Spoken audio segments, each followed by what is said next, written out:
ओम नमो भगवते वासुदेवाय। अगली कथा राजा पृथु का योगाभ्यास के साथ तनु त्याग करना, अरुचि का सती होना। मैत्रेय जी बोले, हे विदुर, राजा पृथु ने वन में जाकर गर्मी में पंचाग्नि तापा, बरसात में बीच मैदान में बैठे रहे और जाड़े में पानी के भीतर खड़े रहकर परमेश्वर का तप व सुमन किया। जब इसी तरह कुछ काल स्त्री समेत तप करते बीत गए, तब एक दिन राजा ने विचारा कि अब यह तनु छोड़कर वैकुंठ में जाना चाहिए। यह निश्चय करके मध्याह्न के समय राजा पृथु ने परमेश्वर के ध्यान में योगाभ्यास के साथ बैठकर ब्रह्मांड की राह अपने प्राण निकाल दिए। तब उनकी स्त्री अरुचि ने राजा का यह हाल देखकर पहले तो बहुत सोच किया, फिर मन को धैर्य देकर उसी और वन में से लकड़ी बटोर कर चिता बनाई, उस पर राजा को की लोथ धरकर आग लगा दिया और अपने पति के चरण देखती हुई चिता की 7 परिक्रमा करके हाथ जोड़कर बोली, महाराज, मैं आपके चिता दूसरी जगह नहीं रख सकती। मुझे अकेली छोड़कर आप कहाँ चल दिए? जहाँ आप जाते हैं वहीं मुझको भी अपने साथ सेवा करने के लिए ले चलिए। आपकी सेवा करने से मेरा परलोक बनेगा। यह वचन करने के उपरांत रानी भी उस चिता में कूदकर राजा के साथ सती हो गई। उस समय एक बहुत अच्छा जड़ाऊ विमान, जिसमें मखमली बिछौना बिछे थे और मोतियों की झालरी लगी थी, वैकुंठ से आया। राजा पृथु अपनी स्त्री समेत उस पर बैठकर वैकुंठ को चले गए। देवताओं का पृथु की स्तुति करना और विजितास का धर्म के साथ राज्य करना। मैत्रेय जी बोले, हे विदुर, जिस समय राजा पृथु अपनी स्त्री समेत विमान पर बैठकर वैकुंठ को गए, उस समय देवता लोग उनकी स्तुति करके आपस में कहने लगे कि आज तक इस तरह का राज्य, प्रजा का पालन और तपस्या किसी राजा ने नहीं किया और ना अरुचि के समान पतिव्रता स्त्री दूसरी होगी। राजा ने धर्म को ऐसा बढ़ाया था कि 7 द्वीपों के सब लोग हरिभक्त हो गए थे। वहीं इसलिए राजकाज करते थे कि जिसमें अधर्मियों व पापियों को दंड देने से पूर्ण प्राप्त हो। राजा पृथु नारायण जी का अवतार थे। उन्होंने संसारी राजाओं को धर्म का उपदेश करके और पृथ्वी पर नगर व गांव आदि बसाकर जीवों को सुख देने के लिए शरीर धारण किया था। इतनी कथा सुनाकर मैत्रेय जी बोले कि हे विदुर, जब राजा पृथु का बड़ा बेटा विजितास राजगद्दी पर बैठा, तब उसने अपने चारों भाइयों को चारों दिशाओं का राज्य बांट दिया और अपनी राजगद्दी पर आप बैठकर धर्म के साथ प्रजा का पालन करने लगा। उसके राज्य में भी सब प्रजा सुखी रहती थी। इतनी कथा सुनाकर सुखदेव जी बोले, हे परीक्षित, एक बेर वशिष्ठ जी ने तीनों तरह की अग्नि को, एक वह अग्नि जिसमें ब्राह्मण हवन करते हैं, दूसरी रसोई बनाने की और तीसरी जो काष्ठ में रहती है, श्राप दिया था कि तुम मृतलोक में जाकर मनुष्य का जन्म लो। उस श्राप से उन तीनों अग्नियों ने संसार में आकर राजा विजितास के यहाँ शिखंडिनी नाम स्त्री से जन्म लिया। राजा ने पावक, पुमान व सची उनका नाम रखा। वह लोग थोड़े दिन संसार में रहकर तन छोड़कर फिर अग्निदेवता हो गए। राजा विजितास के प्रसूति नाम की दूसरी स्त्री से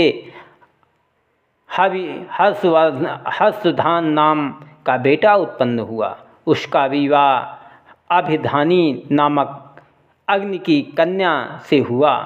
अभिधान के उस स्त्री से प्राचीन, बहर्षि आदि 6 बेटे उत्पन्न हुए, प्राचीन भाषी के सत्यवती नामक स्त्री से, जो अति सुंदरी थी। 10 बालक एक रूप के जन्मे, जिन्हें प्रचेता कहते हैं। उनका शरीर 10 लड़कों की तरह जुदा जुदा था, पर रूप व ज्ञान सबका एक था। इस वास्ते 10 का नाम प्रचेता रखा। एक को बुलाओ तो 10 बोलें, उनमें एक को काम करे वही 10 करे। एक के बीमार होने से 10 बीमार हो जावे। प्रत्यक्ष में वह 10 अलग अलग थे, पर बुद्धि, प्रारब्ध, कर्म, मृत्यु और जीवन सबका एक साथ था। जब उन्होंने अपने पिता की आज्ञा से वन में जाकर 10,000 वर्ष तप करके तपस्या की, तब महादेव जी और उनसे बहुत ज्ञान चर्चा हुई। महादेव जी और प्रचेतों का संवाद विदुर जी ने इतनी कथा सुनकर मैत्रेय ऋषीश्वर से पूछा। जो कुछ ज्ञान चर्चा महादेव व प्रचेतों से हुई थी वह वर्णन कीजिए। मैत्रेय जी ने कहा कि प्रचेता लोग जब उत्पन्न हुए तब प्राचीन भाषी ने उन 10 पुत्रों को आज्ञा दी कि पहले तुम लोग वन में जाकर परमेश्वर का तप करो। भगवान का दर्शन होने के उपरांत नारायण जी सृष्टि संसार में उत्पन्न करना। प्रचेता लोगों यह वचन सुनते ही घर से निकलकर पश्चिम दिशा में समुद्र के निकट चले गए। उनको वहाँ एक बहुत रमणीक स्थान तालाब के किनारे दिखलाई दिया। सो उन्होंने वहाँ बैठकर आपस में विचारा कि हम नहीं जानते कि नारायण जी कौन हैं और किस तरह उनका तप व स्मरण करना चाहिए। वह लोग इसी चिंता में बैठे थे। कुछ ही समय मनुष्य की कुछ बोली उनको सुनाई देने लगी। तब उन्होंने आपस में कहा कि यहाँ कोई दिखलाई नहीं देता, यह कौन बोलता है। यही चर्चा कर रहे थे कि महादेव जी उसी तालाब में से निकलकर वहाँ आए। उनके साथ देवता लोग स्तुति करते और गंधर्व गाना गाते थे। जब प्रचेता लोग उनको नहीं पहचान कर उसी तरह बैठे रहे, तब शिव जी ने कहा, हे प्रचेतों, हम महादेव हैं। तुम लोगों को ज्ञान सिखलाने के लिए यहाँ आए हैं कि तुम लोग नारायण जी का भजन व सुमरन इस तरह करो जिसमें उनका दर्शन तुमको प्राप्त हो। मैं जिस तरह परमेश्वर को जानता हूँ उसी तरह नारायण जी के भक्त मुझे प्यारे हैं। सो मैं तुम्हें हरि भक्त समझकर ज्ञान सिखलाता हूँ।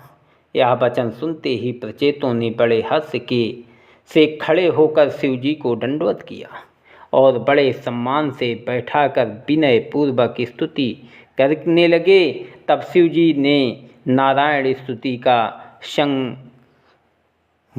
स्तोत्र प्रचेतों को सिखलाकर कहा, तुम लोग नित्य प्रातःकाल व संध्या समय और स्नान करने के उपरांत यह स्तोत्र पढ़कर नारायण जी की स्तुति और चतुर्भुजी स्वरूप का ध्यान किया करो। परमेश्वर तुम्हें जल्दी मिलेंगे। हे प्रचेतों, मैं हरि भक्तों और ज्ञानियों का दर्शन किया करता हूँ। जो लोग अपने अज्ञान से परमेश्वर के भजन व सुमन में चाहना नहीं रखते, उनको ज्ञान सिखलाकर 100 जन्म तक कृतार्थ कर देता हूँ। ब्राह्मण, क्षत्रिय, वैश्य और शूद्र वेद व शास्त्र में बताए हुए अपने धर्म में दृढ़ रहे, पाप व अधर्म में निकट न जावे, वह मनुष्य चतुर्भुजी रूप परमेश्वर को पाते हैं। इस तरह का धर्म व हरिभक्ति करने वाले मनुष्य दूसरी बात का कुछ प्रयोजन नहीं रखते। महादेव जी प्रचेतों को यह ज्ञान सिखलाकर कैलाश को चले गए। नारद जी का प्रचेतों के बाप प्राचीन महर्षि से भेंट करना। साधन यज्ञ अनेस से सरे न एको काम, बिना भक्ति भगवंत की जीव न लह विश्राम।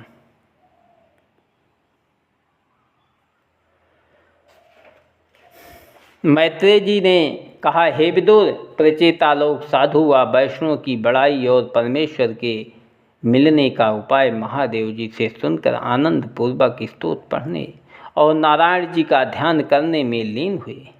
जब उनको 10,000 वर्ष हरिभजन करते करते बीत गए, तब परमेश्वर ने प्रसन्न होकर दर्शन देकर बड़े हर्ष से उन्हें वरदान दिया। तिस पर भी वे लोग संसारी व्यवहार झूठा समझकर उसी तरह परमेश्वर का तप व ध्यान करते रहे। उनके पिता प्राचीन महर्षि ने बहुत दिनों तक संसारी सुख व राज्य भोग कर यह बात विचारा कि राज व द्रव्य भगवान जी की दया से पाकर यह धन संसारी सुख में खर्च करना अच्छा नहीं होता। इसे यज्ञ व दानादिक में खर्च करके अपना परलोक बनाना चाहिए। ऐसा विचार कर राजा ने यज्ञ व दान करना आरंभ किया। शास्त्रानुसार जिन जिन स्थानों पर यज्ञ करना उचित था वहाँ यज्ञ किए, पर राजा का मन विरक्त न हुआ।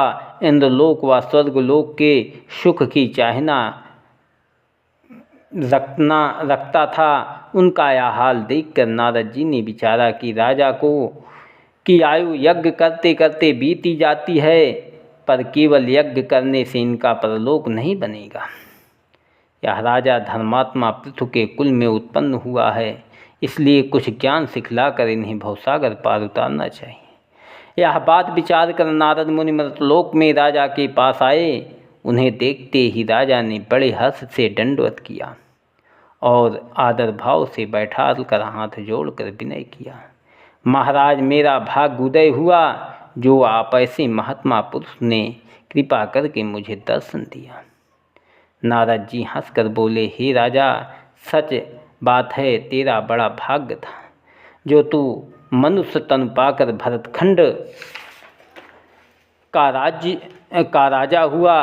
तुमने इस भरतखंड कर्मभूमि में यज्ञ आदि बहुत धर्म कर्म किया।